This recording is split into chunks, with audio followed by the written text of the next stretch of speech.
Okay, let's go live. James Middick speaking, trainingsites.io. And what have I got for you today? Well, I think this one's kind of interesting if you're an online course creator, because at the end of this, you're going to learn that you may be prompting or using ChatGPT or Claude to create online course content the wrong way. So you may be wondering, okay, I've heard about this AI stuff for creating my courses. I read a couple things about how to do some prompts, and I'm creating my online course based on the prompts that I know. Did you know that there's actually 4 different styles of prompts that you should probably be using if you're creating online courses? Now, I'm not talking about just doing regular content like email content, or maybe you're creating marketing materials, or maybe you're doing data analysis and all these other wild things.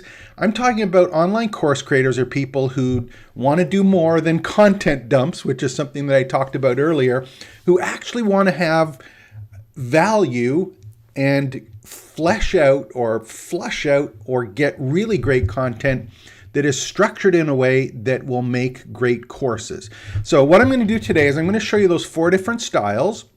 We'll take a look at what the styles are and then where they should be applied when you're using AI tools like ChatGPT and Claude to actually do things like create the lesson plan, create the actual content of the lessons, generate graphics for the lessons.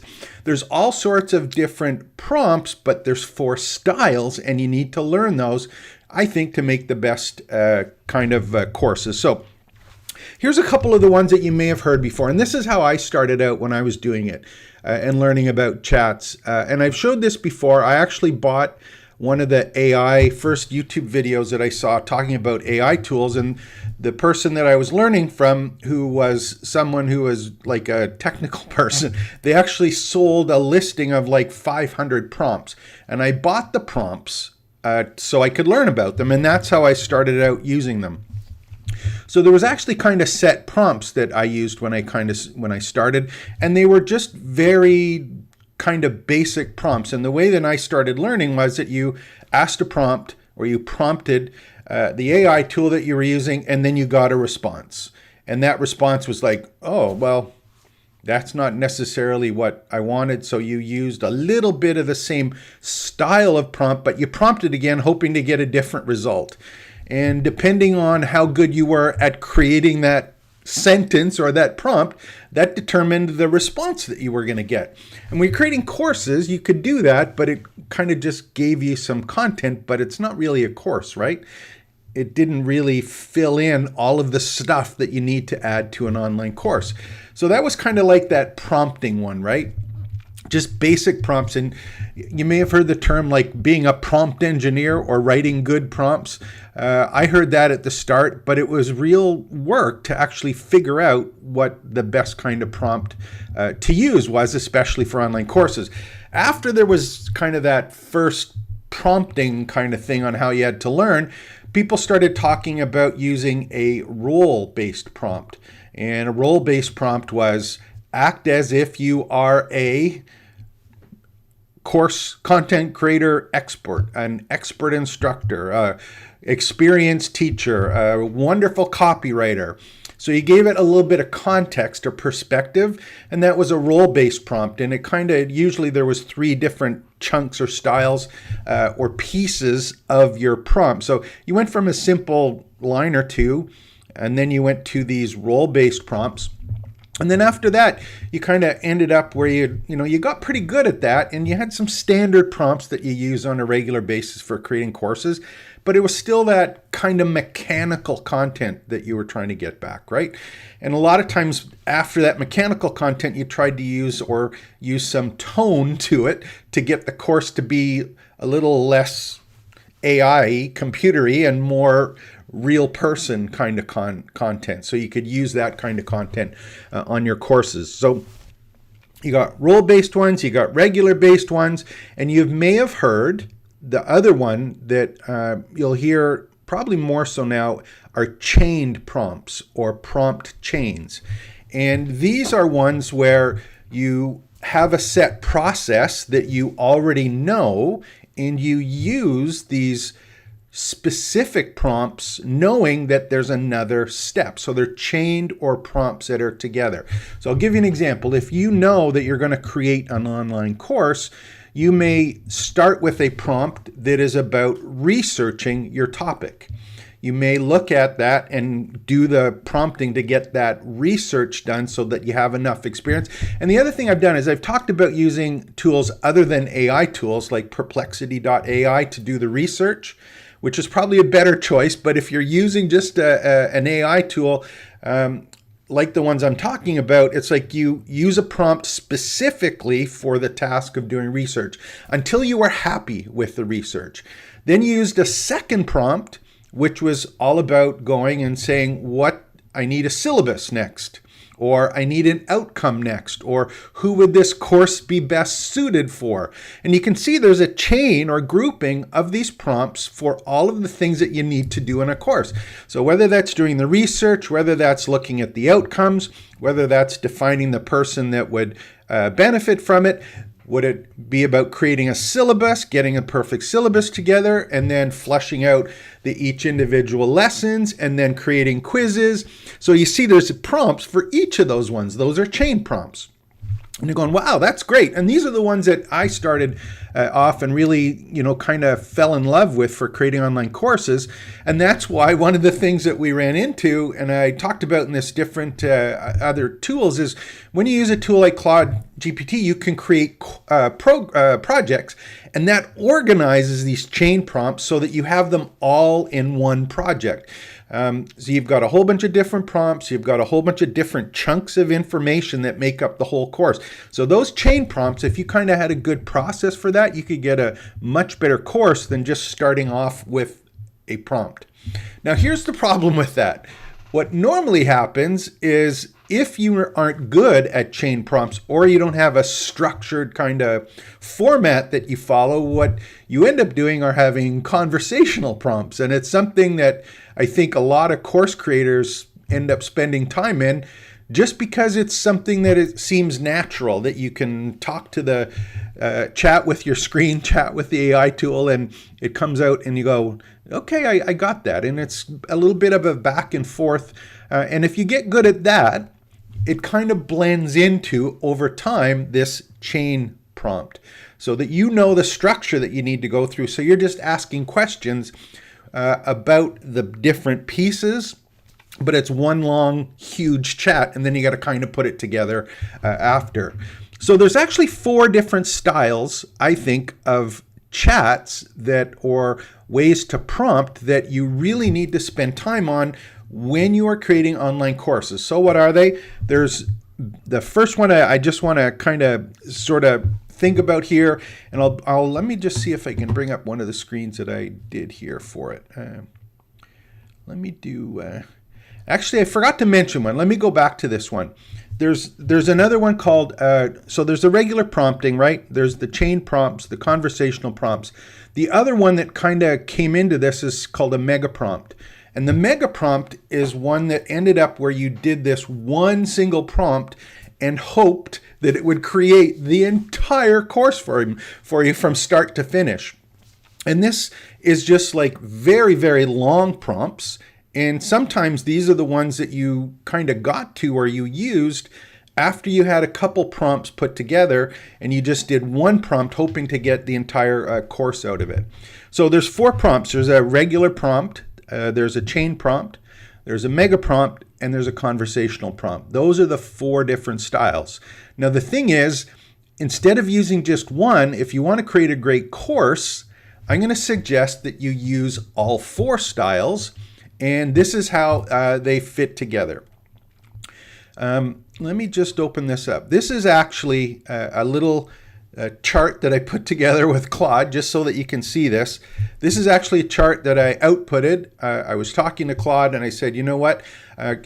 The 4 different styles of AI prompts that I've just talked about, conversational, chained, mega prompt, and role-based, those ones are there. But I said, you know what? Output it in a table that I could see when to use, what are the benefits, and an example. And I'll show you an example of a bigger example of these after, but these are the 4 different ones.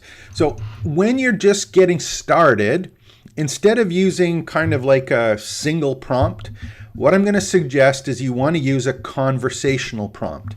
So you just want to talk to the chat tool that you're using. You talk to ChatGPT, or you talk specifically to the tool that you're using, and you just say, look, this is what I'm doing. This is what I'm trying to do in the big picture. What do you think I should do? What are some of the topics that I should cover?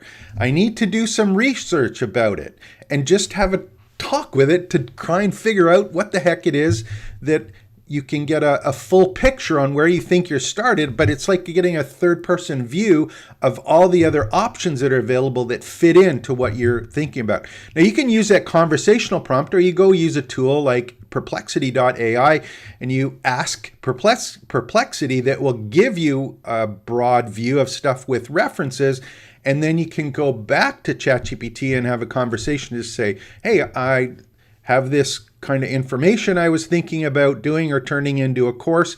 Here's some other sites that I have that might be of interest. Can you go and take a look at them, or can you research it for me and let me know if this is a good course to put out? Is it something that there is interest in? Is it the questions that people in my market are going to be wondering about? So that brainstorming, exploring ideas, I think having that conversational, just talking and asking questions, getting responses, responding to the responses that you get, and a back and forth, is something that has real value when you're just starting out. So don't get hung up when you're doing research. Don't get hung up and go, oh man, I need to know how to do a special prompt. No, you don't. Have a conversation with the tool. Just see what happens and keep track and see where it goes. This is easy to follow, it's natural, it's flexible, and it'll take you in all sorts of different directions that are going to expand on how you think, or maybe how you've put together your processes and your content in the past before you're creating the online course. So I have some examples on the screen there. Well, again, I'll go into a couple more later. Here's the next one. It's like, and I mentioned this briefly, that chained prompts is when you know that you have the pieces, you know the steps. And if you've done that research and you know this is what you want to cover, that's when you're going to go through the step-by-step tasks that are pieces of the course that you have to create.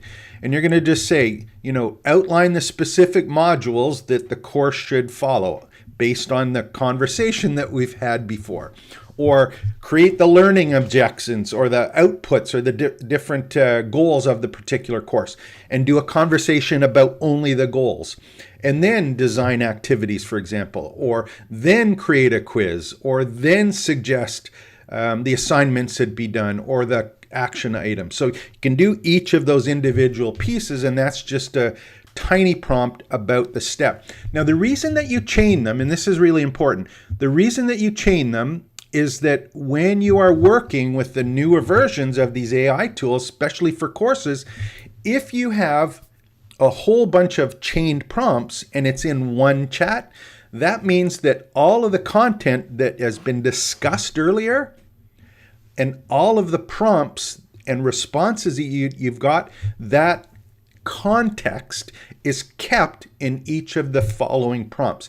So basically, the AI tools, or ChatGPT or Claude, knows what it is that you're talking about and is looking back at the previous responses so that each of the new responses fits in, or you're talking about the same thing. Okay, so that's why you want to do these chained ones, these step-by-step ones. And it also gives you detailed work. The responses that you get when these chained ones, you can clarify each time. And you can say, you know what, can you please add that in a persuasive tone or a professional tone? Or can you make it friendly and conversational? So you can do all these variations on it just on the individual sections that you're working on in the course. So if you're working on gamification, if you're using examples or case studies and you want to generate one, you can give the tone with it based on the responses that you're getting just for that little section. Okay, so here's the other one, the mega prompt one, and there's some discussion that I've heard about this, is that sometimes people just say use those chain prompts, kind of just go through the chain prompts. One of the things that I've been playing around with and I suggest you maybe want to take a look at is something that's called a mega prompt. And a mega prompt is like a huge, big overall prompt that you've used before that may have all of the steps in it like a chain prompt, but it's got them all in one place. And the reason you can use these now is because the different versions of ChatGPT and Claude, it actually allows you to have huge documents put in as references, these big prompts. You couldn't use a mega prompt before because remember when ChatGPT first started, the first version, if you put in something longer than a paragraph or, I don't know, 250 words or whatever it was, it said, sorry, you put too much text in. You couldn't use a big prompt.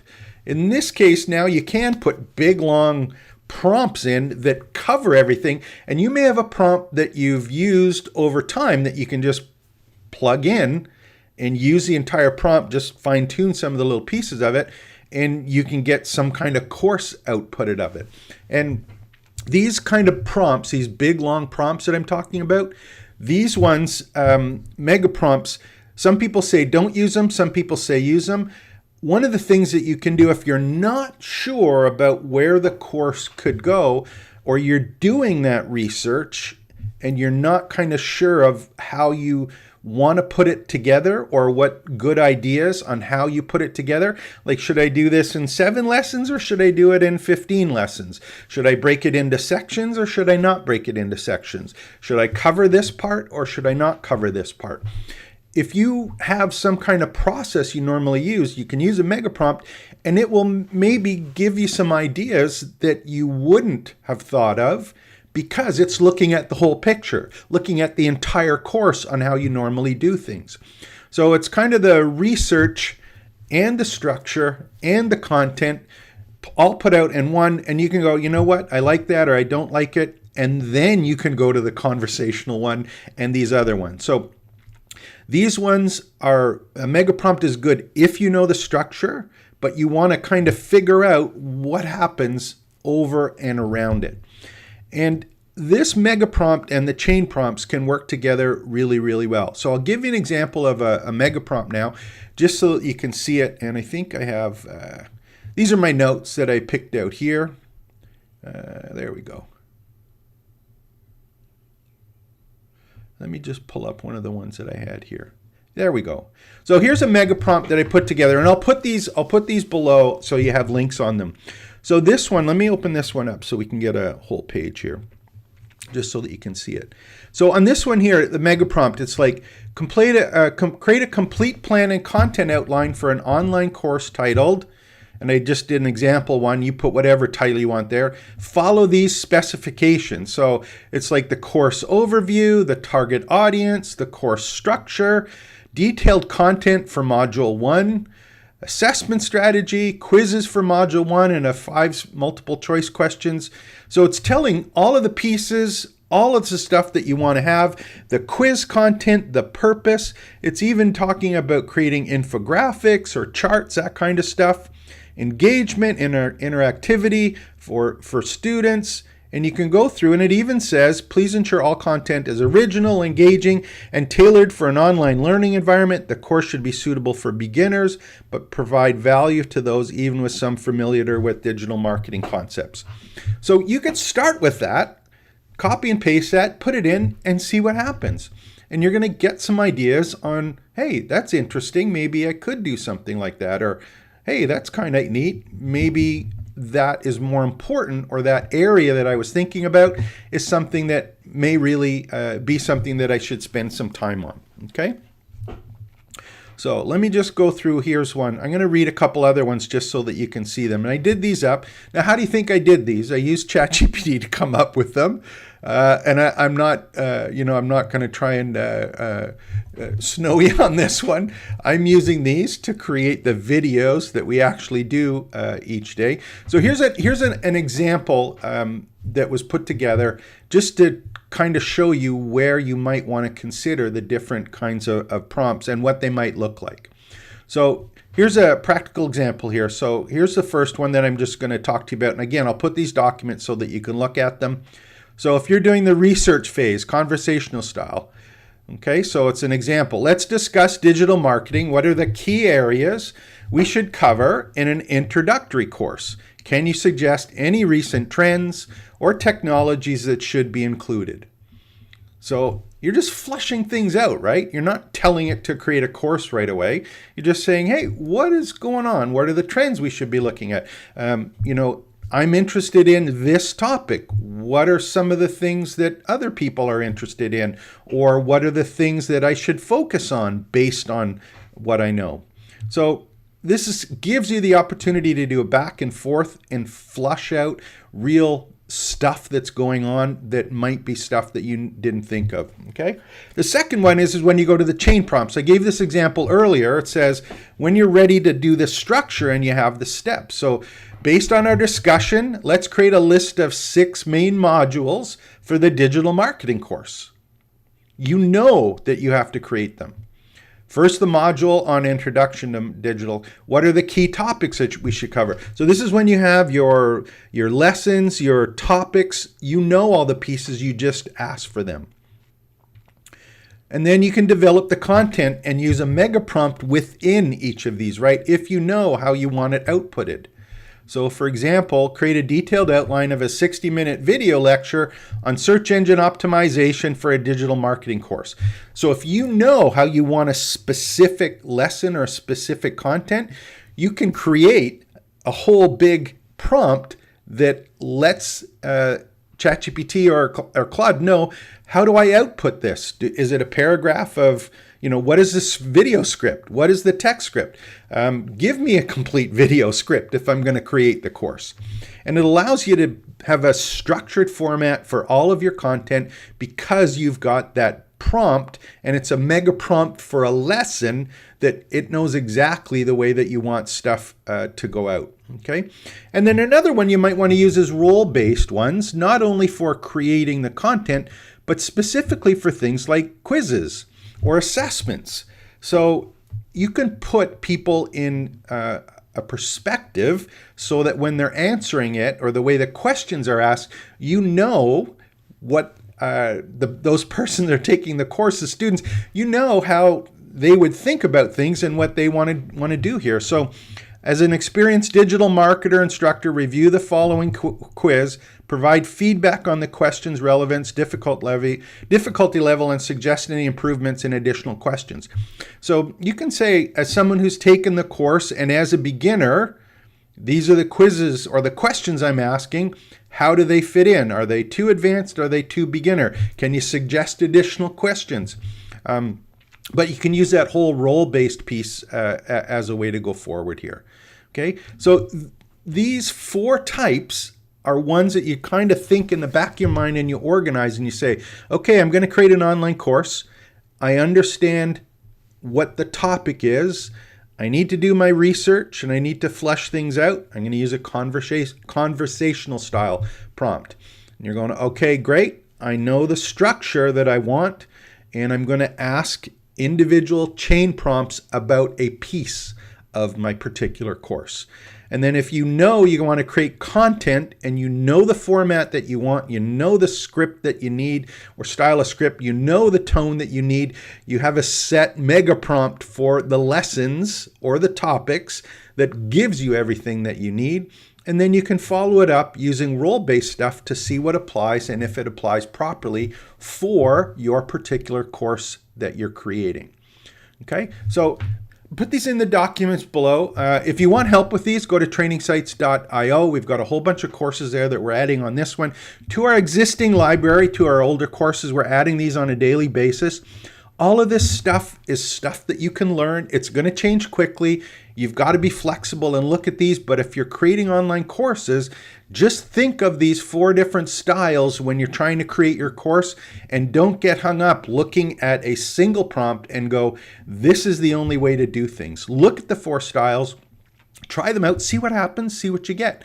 Keep track of it and build your courses, build your students, build your campus, build your community, and you're going to be amazed and delighted on how you can grow your education business. Okay, my name is James Medic. Hope you enjoyed this. We'll be back again tomorrow with some more great videos, how to start, build, and grow your business. Take care. Expect the best.